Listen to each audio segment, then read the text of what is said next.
Hey everyone, it's Armor Gaming. Welcome back to the channel and welcome to Monster Legends. In this video, we're going to be going over all the different ways you can get the brand new corrupted monster Zhc. So let's go ahead and click on this little icon, and it says Zhc is a nature attacker with reverse healing and torture skills. There are multiple sources you can use to get him or collect his cells: a breeding event, a monster with crazy event, the frat team event, 2 special offers, daily missions, and his very own Zhc time limited book. Go for it. Whew, there's a lot of ways to get them, so let's go through them all. And I want to start with actually purchasing this monster right out. So if you actually click on, is it this one? If you actually click on the Zhc Special Offer, it costs $15 to get the monster. Let me start off by saying I do not recommend getting the monster this way. $15 just for the monster in a mythic habitat is a waste of your money. If you're willing to spend $15, why not spend an extra $20 and buy the Golden Legends Pass? Trust me, even if you want Zhc, this is a better value. And you can use all the gems you got from the Legends Pass and the breeding boost and all the boosts you get to try to breed the monster, assuming you have the monsters to breed them. So let's see, how do you actually breed?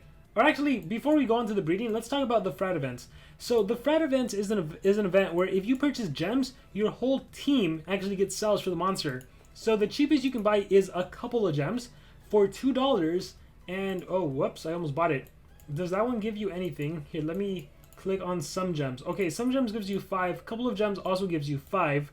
All right, let's keep going. Handful of gems, that one gives you 5 as well. Bucket of gems. All right, this is where it gets good. The bucket of gems for $14, you would get 50 cells, but you can purchase this twice. So if you want to give your whole team, including yourself, 100 cells of Zhc, you would have to spend $14 times 2, $28. Let's say $30. So this is a cool nifty trick because some players think you need to buy the giant chest of gems because you get 100 Zhc cells. No, you actually don't. Instead of spending $50 and buying the giant chest of gems to give your whole team cells, you can actually just buy 2 handful of gems. So 2 bucket of gems. So just a little bit of information for those of you that didn't know. Yeah, instead of spending the most money on the giant chest, you can just do the bucket. You save more money and your whole team will get the monster. So that's it if you're thinking about going the gem route, plus you would also have 600 gems. Obviously, in terms of gems to money spent ratio, the giant chest of gems is the best, but if you're only after the monster, this is the cheapest way to get him by spending money, because your whole team will get it, as opposed to, well, I mean, I guess technically the cheaper way is buying them outright, but I just can't, I don't feel good saying, yeah guys, 15 bucks for the monster. But if you wanted to do it via the frat events, I would recommend by spending the least. Alright, so we have that. Or, of course, if you're going to buy the giant chest pack of gems anyways, then go for that. Okay, so there's that. That's the frat event. That's the offer. Let's see what else. I think the game said there was 2 offers, but let's scroll down and see if we can find the other one. Okay, so it doesn't matter. Let's go through the breeding events. So this is honestly going to be the best way you can try to get the monster. So there are 6 different monsters for the book. There's a high chance you get our new corrupted star. Here are the combos. So, for newer players, the best thing you can do is to really quickly make a Fire Kong and really quickly make a Greenasaur. They are so easy to make. Fire Kong is fire and earth. Greenasaur is nature and fire. Yeah, nature and fire. And then you have a chance to get the monster. Or you can go Pandakin and Tarzape. Just to show you guys how easy it is to get the monsters, watch. There's a Greenasaur right there. You see that? Let me click repeat. It might be a Pandakin. Oh look, there's a Pandakin right there. And then the other thing you can do is you click or any earth monster you have and any fire monster you have, bam, and that'll give you, let's see, oh, I shouldn't have done that. Let's click on the breeding event. I need Fire Kong. Oh, sorry. No, yeah. So fire and earth, any fire and earth monster, doesn't have to be mythic. It can be the common ones. That'll give you a Fire Kong if you don't get a Friedel. And then the other one is Tarzape. Tarzape is nature and earth. So just breed whatever you specifically need. This is the way I would recommend most players out there, especially if you're new to the game. If you're playing Monster Legends because you saw Zhc is going to be in the game, this is what I recommend you do. Fire Kong and Greenasaur. And then obviously if you have some of the other legendary monsters that can be used, then go for them. But you have 7 days to get Zhc. So please, I would say do not spend money purchasing them for $15. If you're not purchasing on gems, don't even worry about the frat event. Just try to breed them with Fire Kong and Greenasaur. If you are going to spend money in the game though, my biggest advice would be spend money on the Golden Legends Pass and then use all the gems you get there to even speed up some breedings if you're running out of time. But the best way, once again, is just breeding. Aside from that, you actually don't even need to breed because you can watch Monsterwood videos. Now, if you're a newer player, you might not be able to watch Monsterwood videos, but assuming you can, you get 2. Well, it's random. I think you can get a Krampus, and you have like 4 different monsters you can get. Some of them are gonna be ZHC cells. So please watch as many Monster Wood videos as you can, so you can accumulate cells for the monster.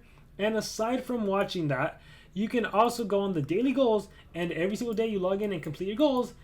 Take a look at that. You get 2 cells for the monster. Okay, you get 2 cells for the monster.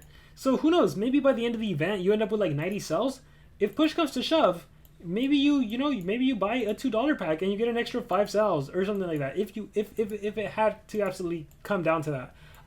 Of course, with the Frat event, if any of your teammates actually purchases a gem pack, you would also get cells as well. So let me see if I missed anything. So ZHC event, so Monster Wood Crazy event, we talked about that. That is the best because that one, all you gotta do is watch videos and do the monster. Next is the breeding event. Oh yeah, so breeding event. So Monster Wood Crazy and breeding are both the best because breeding, it's RNG. You may or may not get it. Also, we have a race going on. So if you're racing, you probably don't want to clog up your hatchery trying to breed the monster because even if you get your monster, that's going to be clogged. If you're a newer player though, you might not be racing as heavily as some other people. So maybe you can just afford to only breed.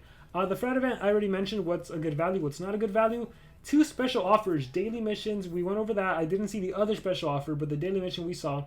Oh yeah, and he has his own book. So in his book, assuming you get these other monsters, Royal Magus, this is the PvP monster, so you get this one just by playing PvP. This is the free Legends Pass monster, and then you still have to get ZHC. Assuming you get all of these monsters, complete the book, you will get 250 Laudum, and you get 200 cells for the monster, which allows you to take them to rank 1. Now, you know what's funny about ZHC? If you saw the video I just released about the Banishing Touch and how SP is releasing these powerful talents that are way too powerful, this one, Banishing Touch, applies a 2-turn death countdown to targets. You know what's funny about ZHC?